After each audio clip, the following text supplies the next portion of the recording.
I found her notebook in the laundry basket. Black moleskine, thin elastic strap half torn, pages curled slightly at the edges like it had been read over and over. She usually kept it locked in her nightstand, under a folded scarf from her sister. But that morning it sat there, stuffed between a damp towel and one of my undershirts.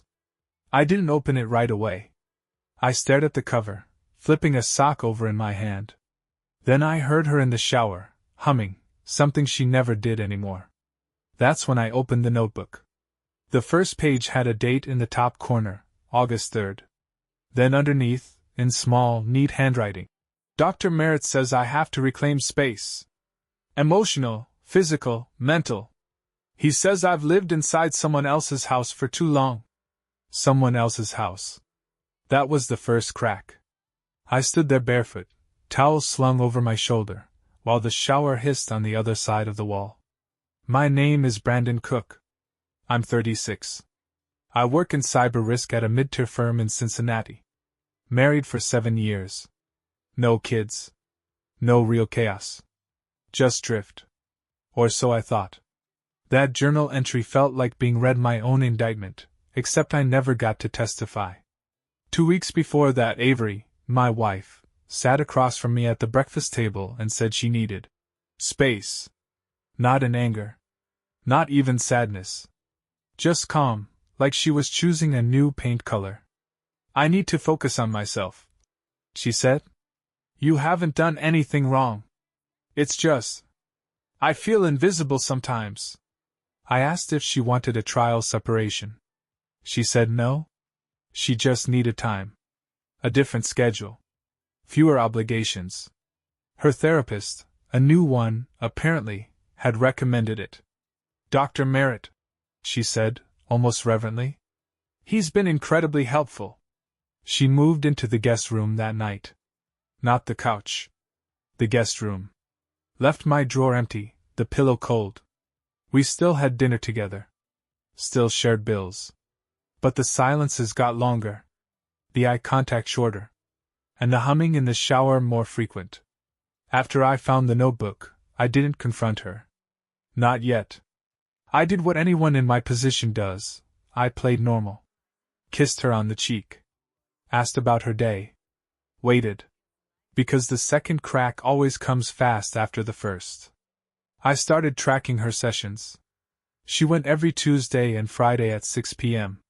Always gone by 5:30, back by 7:30. She said she walked around the block afterward to process. I installed a simple GPS logger under her car's bumper. It fed to an app on my phone. The next Friday, she didn't go to Dr. Merritt's office. Her car parked behind a beige duplex in Hyde Park. 32 minutes after arrival, location signal went idle. The walk to process never happened. She drove straight home. That night, I held her notebook again. Page 7 was titled, Clarity. It read, He says he's never had a patient make him feel this way. That it's both dangerous and beautiful. I feel seen. I put the notebook back in her drawer. Flipped the scarf over it. It wasn't rage I felt. Not even heartbreak. It was the precision of it, the clinical way she had rewritten our story into something broken. And let someone else edit it. That's when I started planning. Not revenge. Just the end of the illusion. She started wearing perfume again. Not much. Just a trace, something citrusy with a warm base, probably bergamot. I hadn't smelled it in over a year, not since our anniversary dinner at Osteria that ended in quiet wine and even quieter dessert. Now, it hung in the hallway when she left for her sessions. Tuesday evening, I stood at the kitchen sink as she walked in, tossing her keys into the bowl with a clink. She looked relaxed, like a woman who'd been heard. You okay? I asked, wiping my hands on a dish towel. Yeah. Good session. Her eyes lingered on mine for a second too long, then shifted to the fridge. I'm starving. She wasn't. She picked at her salad like someone eating to be polite. I watched her from across the table, each forkful a little slower than the last. How's Dr. Merritt? I said casually, spinning my glass by the stem. She didn't flinch. Still intense. But good. He pushes me in ways no one else has. The way she said? No one else. Stuck. She wasn't talking about therapy anymore, not entirely. That night, I checked the GPS log. Same duplex. Same time frame. Merritt's office was 6 miles away. His name wasn't listed on any directory for the address. Whatever was happening, it wasn't covered by insurance. The next morning, I called a friend in private security. Ex-cop, detail-oriented, discreet. Gave him the plate number I pulled off Merritt's Audi Q5. Told him I wanted professional eyes for a week, no interaction, no confrontation. Just patterns. He didn't ask questions.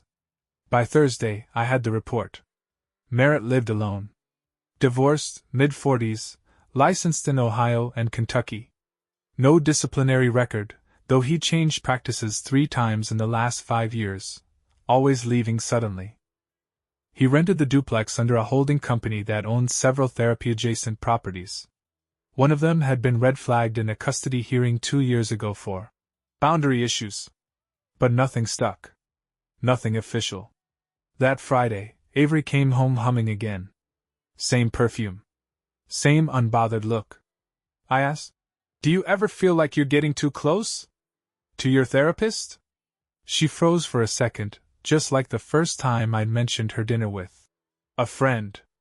Then she smiled. "It's intense sometimes. But that's how you grow. He said that discomfort is a sign we're doing real work." Real work. It echoed later that night as I lay in the dark guest bed, scrolling through her social media. Nothing obvious.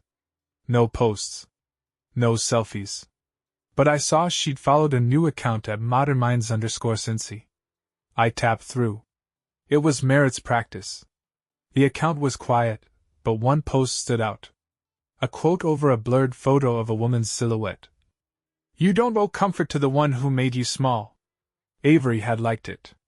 The next morning, I sat across from her at breakfast and said, "I'd like to meet him."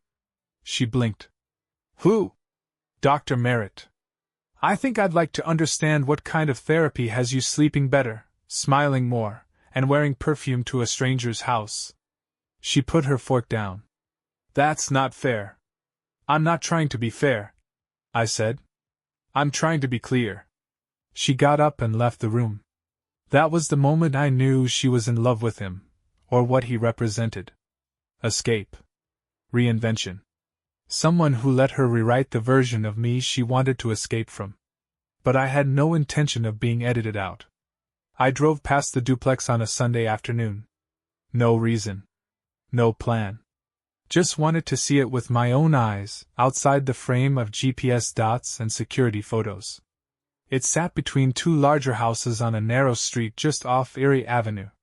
Tan vinyl siding, front porch with a sagging step. Curtains drawn. A potted fern dead on one side.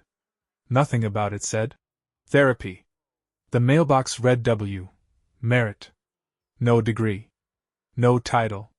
Just a man's name on a property he didn't fully claim. I circled the block twice before heading home. Avery was out, walking, no perfume this time. When she got back, I asked if she wanted to go to dinner. She hesitated. "Tonight?" "Yeah. Why not?" She bit her lip. "I've got that group call with Rachel. We're working on her fundraiser logistics." Rachel had moved to Austin last year. "Right," I said. "Forgot." She nodded, relieved I didn't press. But that night, as I passed the kitchen, I didn't hear her voice. I heard his. Deeper. Closer to the receiver. She had him on speaker. They weren't talking about therapy. They were talking about sleep patterns. "How did you sleep after Friday?" he asked. "I thought about what you said," she replied. "That I'm not broken. That I'm still becoming. Still becoming." She said nothing to me for the rest of the night. Monday morning, I called the Ohio Counselor, Social Worker, and Marriage and Family Therapist Board. Asked how to file a concern. Not a complaint. A concern. They were polite but vague. Told me to submit online with supporting documentation. I didn't have it. Yet. So I called my friend again. Asked him to pull phone records. He said he'd need a burner to do it clean. I agreed. Cash only. No trail. That night, I cooked her favorite, salmon with sesame glaze, and watched as she pretended to enjoy it. Said she was tired. Headed to bed early. I waited 15 minutes, then followed. Her bedroom door was cracked. I stood outside and listened. She wasn't asleep. She was whispering. I miss you already. I wish you could sleep here. I know. That's when I turned and walked back down the hall. Sat at my desk. Opened a new document. Titled it, Pattern of Behavior, Merritt William, Licensed Clinical Counselor. I listed dates. Quotes. GPS logs. Social interactions. Social media cues. I cross-referenced his license number with his practice's website. Noticed the address didn't match the duplex. I emailed myself everything. Backed it up to cloud storage. Copied it to a flash drive and dropped it in my safe deposit box the next day. At breakfast, she asked if I wanted to talk. I said, Sure. What about? She hesitated. Just us. Where we are. We're in a duplex in Hyde Park, I said. She looked confused. That's where your therapist lives. Right. Silence. The kind that tries to take shape but collapses under the weight of knowing. She said, It's not like that. Then what's it like? I'm not. I can't talk about it like this. Of course not. Because the lie only works when the listener agrees to be soft. But I wasn't soft anymore. She started setting boundaries. Not real ones, cosmetic ones. She left a printed schedule on the fridge. Mondays, solo time. Tuesdays and Fridays, therapy. Wednesdays, reflection block.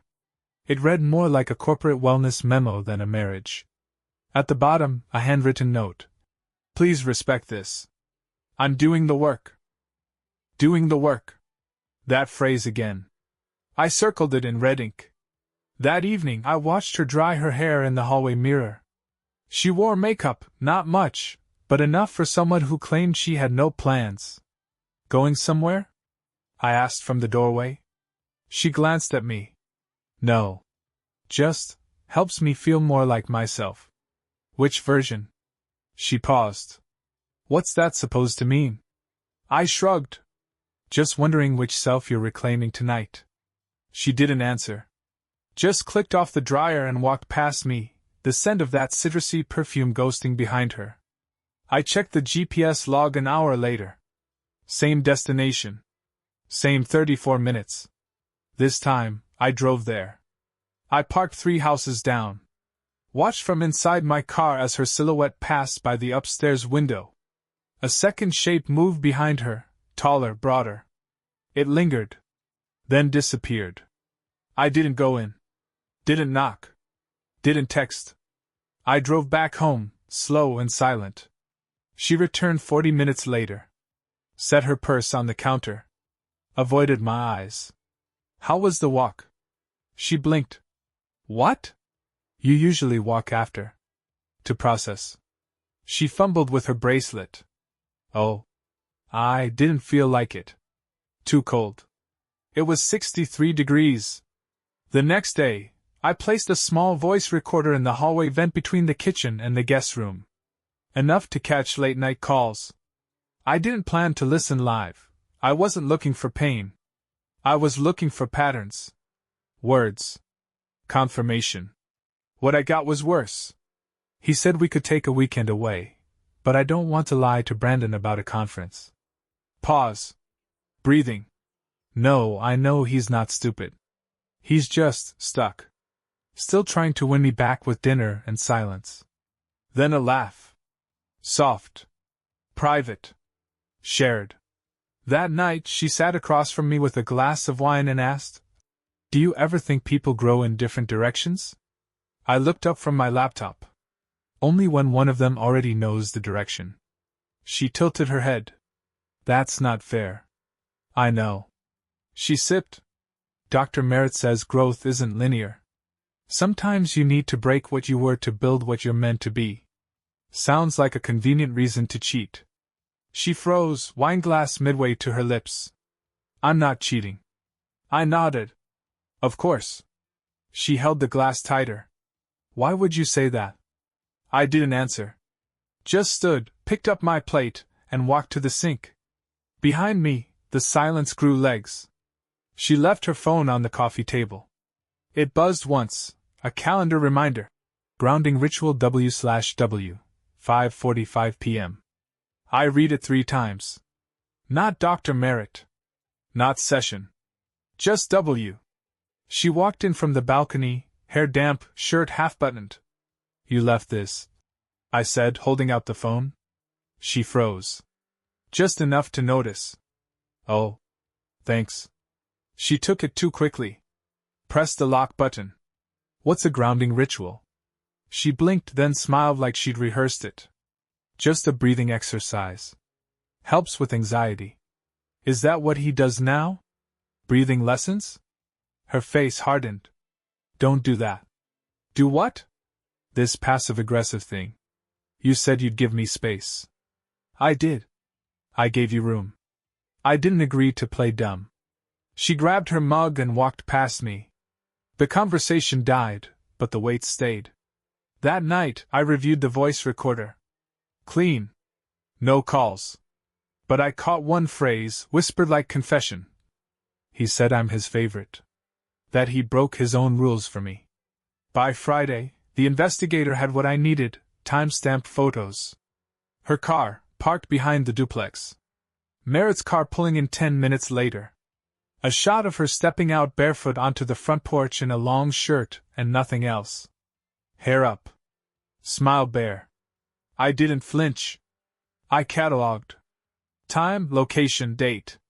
Labeled stored. She came home and went straight to shower. I watched the bathroom light under the door. The same hum as always. I wondered if he knew that was her tell, the humming. The private melody of someone temporarily satisfied. When she came out, I said nothing. She paused at the fridge. You okay? I looked up from my laptop. Yeah. You've been quiet. Just thinking. She waited. About what? How long you've been calling your therapist by his first name. A pause.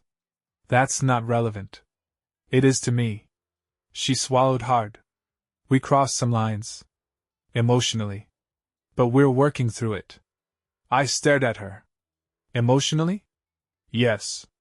I told him I needed to refocus on the therapy itself. We got confused. But it's not what you think. That's when I knew she was lying to herself now, too. They hadn't stopped. She was trying to backdate a boundary she never enforced. I nodded. Okay. You believe me? I didn't say that. She stared at me, looking for a crack. I gave her none. Later that night, she moved the notebook. I found it in the kitchen drawer under the oven mitts. The last page read, He said I'm the only one who sees him clearly. That what we have isn't therapy anymore, it's real. I don't know how to tell Brandon without destroying him. She wouldn't have to. I already knew. And I wasn't going to be the one destroyed. I found the receipt in her coat pocket. A small folded slip from Carmine's Deli, timestamped for 1:17 p.m. 2 items, turkey avocado wrap and sparkling water. Dine in. I held it under the kitchen light and flipped it. A short handwritten note in blue ink on the back. You looked beautiful today. W. No heart. No signature flourish. Just that, factual and intimate. She told me she ate lunch alone in the park. I slipped the receipt into a new folder inside my briefcase. Unreconciled details. That evening, I brought home Chinese takeout. Her favorite, sesame tofu, extra scallion. She barely touched it. You okay? I asked, watching her push food across the container. Yeah. Just distracted. By him. She looked up sharply. I smiled slow. You don't need to answer. I think I need to pause therapy for a while, she said. It's clouding things. Good idea. Did he suggest that? She nodded. Too fast. Later, I watched her delete the therapy app from her phone. But she didn't unfollow his Instagram. She didn't block his number. She didn't erase the photos in her hidden folder. I checked. One of them stood out. A blurry mirror shot, taken in what looked like a hotel bathroom. She wore a silk robe. His shoes were visible in the background. Brown leather, worn edges. Size 12 maybe? That night, she put on perfume again. Why? I asked. She froze. Habit. You only wear it when you leave. She stepped back. I'm allowed to wear perfume, Brandon. Noted. She left at 5:43 p.m. Car logged at the duplex 17 minutes later. Left at 6:29. No walk. No detour. Straight home. Changed out of her clothes before she even greeted me. You smell like soap, I said when she passed me in the hallway. Is that a problem? No, I said. It's just not your brand. That night, I took the receipt, the photo, and the voice clip and loaded them into a secure archive. Encrypted it. Backed it to cloud and drive. I wasn't building a case. I was building proof of clarity. In the morning, I watched her make tea, green, with lemon. She stirred it with the same silver spoon she always used, the one from her grandmother. It shook slightly in her hand. You nervous? I asked. No. Guilty? She didn't answer. She picked up the cup, paused, and said, You've been quiet lately. I'm planning something. That made her look up. What? You'll know when it matters. Not the notebook anymore, that went quiet. Instead, she sat at the kitchen counter every night with a glass of red wine, fingers tapping softly. I never asked what she was writing. I didn't need to. 2 nights in, I installed a keylogger.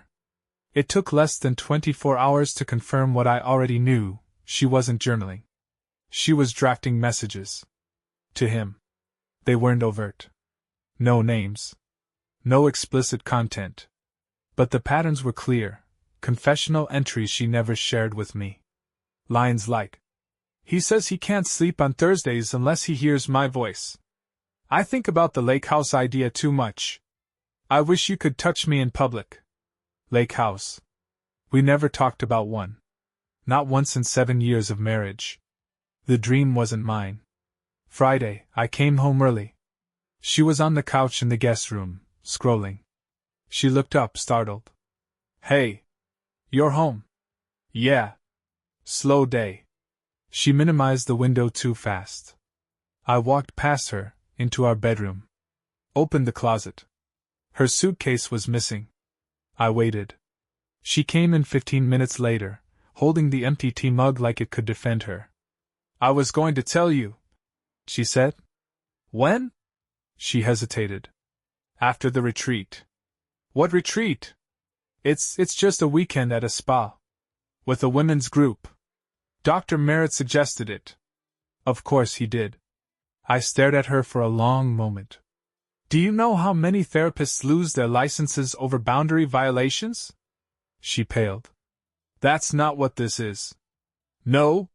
You sure you're still a patient? Silence. I stepped closer. Because the minute that line's crossed, he's no longer your therapist. And what's left isn't protected.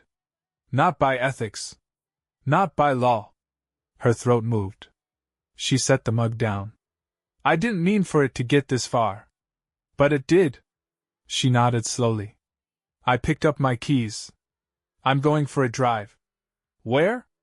Not to a duplex. I left before she could answer. Parked 3 blocks away. Sat in silence. The air in the car was clean. Sterile. When I returned an hour later, she was in bed. Her laptop was gone. So was the suitcase. In its place, a folded note. Brandon, I need time. I've been lying to myself too long. Please don't make this ugly. I read it twice. Then folded it again, and slid it into the same envelope as the receipt. She thought she was writing the story. She didn't realize I already had the ending. I bought the camera online, small, discreet, disguised as a wall charger. 2 days shipping. I installed it in the guest room while she was at yoga. It faced the desk, angled toward her laptop. I didn't need hours of footage. Just one conversation. One slip. I got it on day 3. She sat in a robe, hair wet, earbuds in. Face lit by the glow of the screen. She smiled. Tilted her head. Whispered something I couldn't hear. Then leaned forward and mouthed clearly. "You make me feel real." I clipped the video. Compressed it. Filed it next to the audio logs, the photos, the GPS trails, and the copy of her insurance file, which showed she hadn't billed a single session under Merritt's license in 2 months. That was the thread. I pulled it. The practice where she met him? He hadn't worked there in over a year. He listed it on his LinkedIn, but not the state registry. The duplex wasn't zoned for medical work. And his license, while technically active, had been flagged for a quiet ethics review in 2021. Sealed, but not erased. I made copies of everything. Printed a binder. Labeled it. Boundary breach, Merritt W. I didn't tell her. I let her talk. That Saturday, she came home from the spa early. Her makeup was smudged. She said the retreat had been emotionally overwhelming. She said she needed time to process. I asked where her bag was. She said it was still in the car. It wasn't. I'd watched her enter the duplex less than 2 hours ago. Alone. Leave alone. Her face flushed. Her body language loose. I said, "Did he sleep with you?" She froze. "Don't lie." Her mouth opened. Closed. "I need to shower," she said. She walked past me. The scent of citrus followed.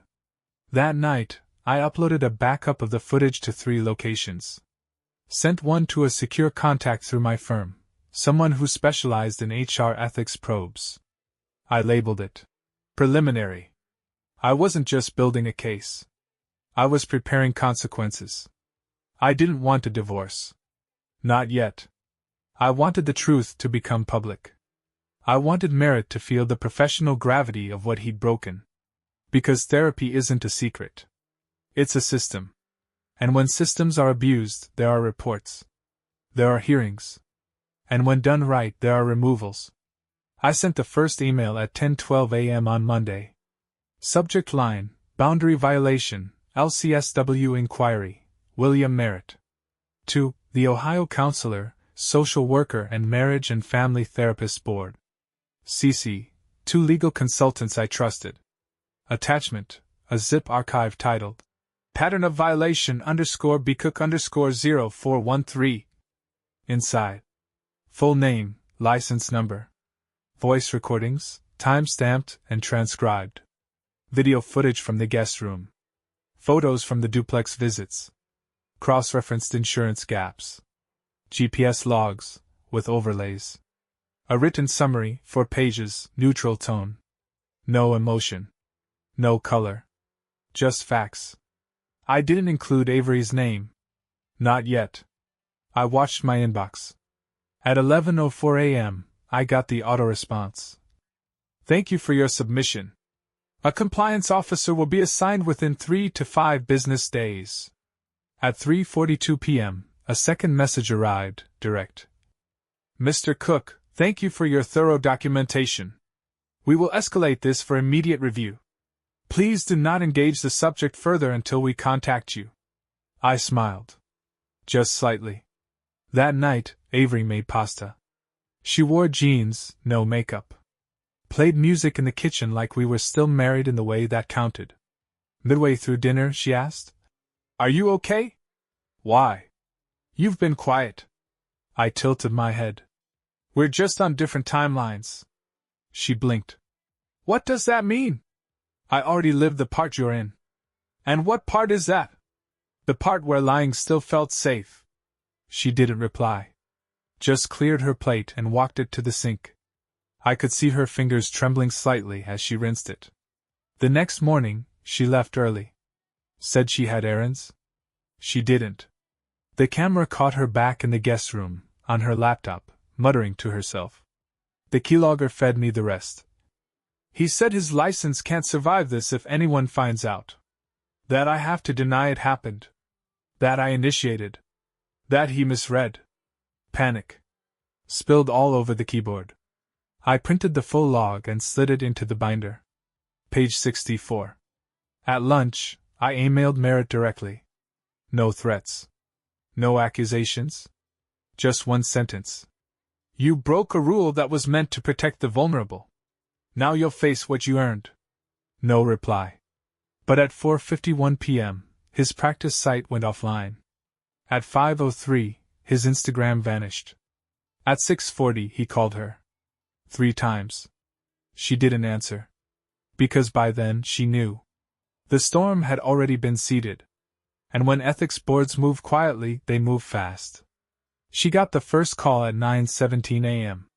I watched from the hallway as she stared at her phone, screen up, vibrating against the granite counter. She didn't answer. Just watched it until it stopped. Then another came, 2 minutes later. Unknown number. Then a text. Please call me. This is serious. She locked the screen, set the phone down gently like it might detonate. When she turned, she flinched. She hadn't seen me. You okay? I asked, voice low. She nodded too quickly. Yeah. Just spam calls. Her hand hovered over the phone, then moved away. An hour later, she left the apartment. Didn't say where? I didn't ask. At 1:26 p.m., I got an email from the board. We have formally opened an investigation. Preliminary findings warrant immediate suspension pending hearing. Attached was a scanned letter with the state's seal. Merritt's license was frozen. I printed it. Filed it behind page 67. At 4:03 p.m., she came home. Her hair was pulled up, knotted unevenly, a stress tell I'd seen before. She dropped her bag harder than usual. Her shoes squeaked on the tile. I need to talk, she said. Okay. She sat across from me at the dining table. Her fingers tapped a pattern, nervous rhythm. Did you report him? She asked. I didn't answer right away. I need the truth, she said louder. So did I. That landed. She looked down. He's going to lose everything. Should have thought of that before he weaponized vulnerability. Her voice cracked. I didn't think it would go this far. It did the moment he kissed you in a room you paid to trust him. She didn't speak after that.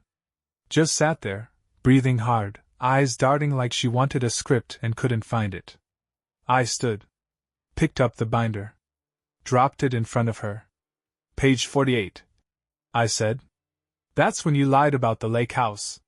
She opened it. Slowly. Eyes scanning. Then stopped. Her fingers curled under the edge of the page like she wanted to rip it out. I didn't mean to destroy this, she whispered. You didn't, I said. I did. Quietly. While you were busy humming after showers. She stared at me. For the first time, really saw me. Not the version in her sessions. Not the edited man. But the one with all the data, all the patience, all the control. That night, she slept on the couch. Didn't change out of her clothes. Didn't drink wine. Didn't text anyone. She didn't even try to touch the laptop. Because she finally understood, the story wasn't hers anymore. It was evidence. The HR director sat across from me in a glass-walled conference room. Her name was Dana Morris. Corporate compliance, 15 years in. Calm, sharp, careful. She flipped through the binder. Stopped at page 39. This was taken in his residence? I nodded. And you're not pressing criminal charges? Not yet. I just want the board to do its job, and for this to go where it needs to go. She looked up. You understand this implicates your wife too? She's not licensed, I said. She made moral choices, not legal ones. Dana didn't smile. Understood. She closed the binder gently, hands folded. We'll notify you if we request testimony. I stood. buttoned my jacket. Left without looking back. That evening, I found Avery in the living room. Hair tied back, face blank. She had her notebook again, the old one. Her fingers hovered above it like she wanted to write but couldn't form the first line. "Where did you go?" she asked. "Downtown." "Why?" "I had a meeting." "With who?" "People who understand what therapy is supposed to mean." She flinched. "I didn't know," she said. "Not at first. I thought it was just connection." "It was power," I said. "And he used it." She shook her head. "I don't even know who I am anymore." "That's the only true thing you've said in weeks." She looked down. The page in her notebook was still blank. I reached into the drawer and pulled out an envelope. Set it on the table between us. "What's that?" "Email logs. Call history. Bank activity. Your entire pattern since July." She didn't touch it. "I'm not filing for divorce yet," I said. "But if I do, this goes to my attorney first. You'll have no leverage." Tears welled in her eyes. She wiped them before they fell. "I never wanted to hurt you. That's what makes you dangerous." She said nothing. The next day, she stayed home from work. The news hadn't gone public yet, but it was coming. Merritt's license suspension would show up in the registry by Thursday. His clients would be notified. His practice, whatever shadow version of it he ran, would be flagged. And then? Avery would have no one to defend her version. Because I never yelled. Never struck. Never begged. I documented. I compiled. I waited. And now, I was nearly done. The board published the notice at 10:46 a.m. on Thursday. I had the page bookmarked. Hit refresh until it went live. There it was. William Merritt, LCSW. License suspended pending review. Reason: alleged violation of professional boundaries with active client. Under internal investigation. Status: inactive. No names. No details. But enough. I screenshotted the entry. Archived the page. Then I forwarded it. Not to Avery. To Merritt's office email, his former practice, his alumni board, and 3 therapist forums where he moderated threads about boundaries and emotional transference. Within hours, the page was taken down. But not before it had been seen. By 4 p.m., the first anonymous post appeared on Reddit's therapy ethics board. Then another. A screenshot circulated on a Twitter thread discussing hidden abuse and counseling. By 6:15 p.m., his LinkedIn was scrubbed. By 8 p.m., his phone number went to voicemail. I waited until 8:45 to send my final message. It was a copy of the same image, the registry suspension, attached to a blank email. Subject line: "You earned this." No body. No threat. Just result. I sat at the kitchen table with a cup of black coffee as Avery walked in from the bedroom. Her face pale, skin tight around the eyes. "You saw it?" I asked. She nodded. Slowly. "They called me at work," she whispered. Asked if I knew anything. HR, legal. And? I said I couldn't comment. That I needed time. I sipped the coffee. Time's not a defense. She sat down across from me, hands limp in her lap. "Are you going to tell everyone?" "I don't have to. It's already public." Her eyes flicked to the binder on the counter. The corner was frayed now, pages curled slightly. "You could destroy me," she said. I didn't answer. "You're not even angry," she said.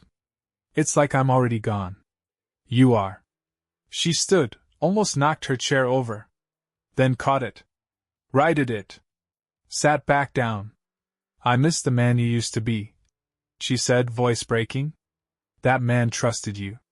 Silence stretched between us. "And what about us?" she whispered. "There is no us," I said. "There's what you used to lie to, and what you'll lie about next." She didn't speak after that. Just stared at the binder. Because now she understood. This wasn't punishment. It was the result of what she called space. On Friday, I dropped off a sealed envelope at Avery's office. Receptionist looked surprised. "She's working remote today," she said. "I figured," I replied. "Can you make sure she gets this?" "No rush." Inside the envelope, a printed copy of the Ethics Board notice. The transcript of her phone call with Merritt on March 29th. A post-it. "If HR asks, you lied to them. If they press, this becomes part of discovery." I didn't include my name. She'd know who sent it. By noon, she called 3 times. I didn't pick up. At 2:37 p.m., I received a message from her work email. "Please don't escalate this further. I've told them I need medical leave. I'm going to step away for a while." That was the right move. At 4:12 p.m., a junior rep from her bank's HR team called to confirm receipt of an anonymous ethics concern. I confirmed nothing. I asked if I was being contacted in error. They apologized. By 5:30, I knew she was officially suspended. Not fired. Not publicly condemned. But neutralized. That night, she came home with a tote bag and empty eyes. "I need help," she said quietly. I looked up from the sink. "Too late for therapy." She flinched. I'm not okay." "I know," I said. She stepped closer. "Can we talk?" I dried my hands. "We are. Really talk." "No," I said. "We tried that. You picked another voice to believe." She backed up. "I never thought I'd lose everything. That's what people say when they think they had something." I walked past her. Calm. Controlled. Behind me, she stood still. A silhouette with no script left. Later that night, I saw her packing. Quietly. Hoodie, leggings, backpack. No makeup. No jewelry. When I passed the doorway, she didn't meet my eyes. "Where will you go?" I asked. "Don't know. You'll find someone to listen." "I don't want anyone." "You always do," I said. She zipped the bag. Stood. "You didn't have to destroy him. He did that. You just lit the fuse." I paused. "No. I wrote the report. The fuse was your handwriting." Then I turned. Walked away. Because justice doesn't have to scream. Sometimes it just arrives on company letterhead. I filed for divorce the following Monday. No warning. No speech. No therapy. Just a packet served by a neutral courier at her sister's apartment, where she'd been staying for the last 3 nights. She didn't text. She tried calling once. I let it ring. The petition was clean. Irreconcilable differences. No request for spousal support. No demands beyond asset division. I included a list of our shared accounts, and a notarized statement confirming I would not pursue a lawsuit against Merritt if no contest was filed. I knew she'd sign. She couldn't afford scrutiny. Not after what I'd handed to her employer. Not after what I had archived. 3 days later, the envelope came back. Signed. Initialed. Done. No drama. No appeals. Just her name in black ink, trembling slightly at the edges. That night, I changed the locks. Had a locksmith in and out before 6 p.m. Her keycard was already void. I boxed her remaining things, framed photos, scarves, old college sweatshirts. I left out the perfume. Left out the therapist's book she once highlighted. Left out the notebook. Those I shredded. Not in anger. In precision. She came once more, by appointment, to collect what was left. She didn't speak. Just nodded, eyes sunken, face colorless. She took the box. Noticed the missing items. Didn't ask? Because she understood now, she wasn't entitled to memory. When she left, she turned back once at the door. "I hope one day you forgive me," she said. I nodded. Not yes. Just acknowledgement. When she was gone, I sat in the clean apartment. No perfume. No sound. Just me and the hum of the fridge. The final email came that evening, from the Ethics Board. Mr. Cook, we confirm full suspension of William Merritt's license pending revocation. Thank you for your diligence. I archived it. Closed the tab. Sat in silence. Because nothing was left to say. It's been 3 months. The apartment is quieter now, not just by sound, but by absence. No extra shoes by the door. No faint citrus trace in the sheets. No blurred outlines on the bathroom mirror. Just space. Not the kind she asked for. The kind I took back. I wake at 6:30 every morning. No alarm. Just habit. I run 5 miles, then sit in the kitchen with black coffee and read court transcripts, ethics rulings, policy reports. Not for work. For clarity. For control. The divorce finalized last week. No court appearance. No discussion. Just a short digital confirmation, a PDF with her signature and mine, quietly dissolving what had once been vows. Avery moved to her sister's in Columbus. I heard she's taking online courses. Behavioral science, someone said. Merritt hasn't resurfaced. His name's gone from every registry. A blank line where authority used to live. He never contacted me. I wouldn't have responded if he had. Sometimes I get emails, colleagues asking how I'm doing, whether I'm moving on. I answer politely. Briefly. They mean well. But I don't need to move on. I didn't lose something. I removed something. And the silence it left behind? That's not loneliness. That's proof. Proof that even betrayal has an architecture. That if you look close enough, hold still long enough, and document everything, the truth makes its own sound. It doesn't cry. It doesn't scream. It closes. And that's enough.